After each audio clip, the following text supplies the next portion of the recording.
It's the second oldest bowl game in college football. The first Orange Bowl was played on January 1st, 1935. Who played in that game, you ask? Well, you might be surprised to learn that it was the powerhouse Bucknell University that shut out the Miami Hurricanes 26-0 in front of a capacity crowd of 5,134 fans. Bearcat fans, you might remember 2009, maybe not in a good light. It was when Frank Beamer's Virginia Tech squad upset the 12th-ranked University of Cincinnati Bearcats under the tutelage of Brian Kelly, 20-7. In that game, the Cats scored on the first drive of the game only to see the Hokies come back with 20 unanswered points in the win.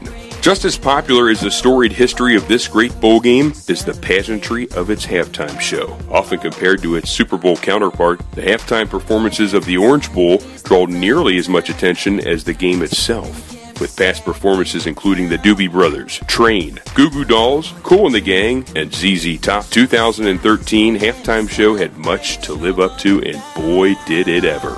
World Strides Heritage Performance is an organization that helps produce halftime shows for college bowl games around the country. Suffice to say, 75,000 fans at Sun Life Stadium would easily be the biggest audience the Lancer Cheerleaders would perform in front of. The team is comprised of 10 young women from Macaulay and Mercy High School, and several fundraisers were held throughout the year to help offset the cost of the trip. It sure must be tough traveling to Miami, Florida in late December. Prior to departing for the Sunshine State, I had the opportunity to ask several of the young ladies what they were most looking forward to on the upcoming trip.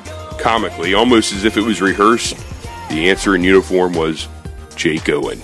Owen is the country music star known throughout the country and was the main act for the Orange Bowl halftime show, always known for bringing some of the top-notch acts to the big stage. It wasn't just the performance, though, that attracted this young group of women to the Orange Bowl. It was the opportunity to spend a week leading up to the game learning dance routines from some of the country's nationally acclaimed top choreographers, including Chris Judd, who you might know as being the ex-wife of J-Lo, a.k.a. Jennifer Lopez. A special part of the trip, however, wasn't just meeting Chris Judd or learning some of the dance routines throughout the week. It was the opportunity that the young women had to acknowledge some of the victims of Sandy Hook Elementary. Jill Hellkamp and Desiree Dick explain more. Okay, so all the dancers that will be dancing in the Orange Bowl will be wearing these green ribbons to support the family and the kids that died in the shooting in Connecticut and the Sandy Hook school.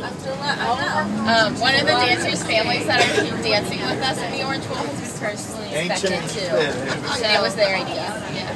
So we will all be wearing this. In honor of wearing this, we are also raising money for an organization that will be helping the families and those in the Sandy Hook School District to cope with the shooting. Yes, to cope with the shooting.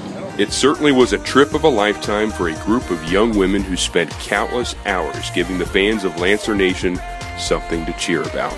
Often overlooked as part of the high school athletic experience, these ladies made us proud representing LaSalle on one of the world's biggest athletic stages. A special thanks to head coach Shauna Walsh, Mrs. Tammy Ventura, cheerleaders Desiree Dick, Jill Hellkamp, Becca Davis, Jessica Knabb, Claire Sillies, Kelly Leonard, Erica Ventura, Brooke Leonard, Sarah Dickerson, and Sydney Schultes.